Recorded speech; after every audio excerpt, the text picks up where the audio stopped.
દેહનો ત્યાગ કર્યું છે અને ત્યારે નંદાસજી આ રીતે આ ભૂતલનો ત્યાગ કર્યું છે પ્રિયજનો. અને એ જ શીખ આપી કે હંમેશા આપણું ભાવ ગુપ્ત હોવું જોઈએ. કોઈના જેબમાં 1 કરોડ રૂપિયા હોય તો આપણે ગુપ્ત રાખી કે બધા ગામમાં ઢંઢોરો પીટે કે જો મારી જેબમાં 1 કરોડ રૂપિયા છે.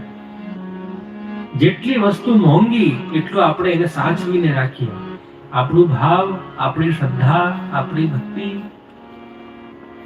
એ ગોપ્ય વિષય છે. આજકાલ ઘણી વાર અમે જોતા હોઈએ ઇન્સ્ટાગ્રામ પર ને આ યુટ્યુબ પર ને એમ લોકો ધર્મના નામે દિખાવા કરવાના કારણોથી એવા બનીને કોઈ ગોપી બની જાય, કોઈ કૃષ્ણ બની જાય અને એવું બધું ફોનમાં આવતું હોય છે કે મન દુખી થાય કે ભજન તો ગુપ્ત રાખવાની વસ્તુ છે.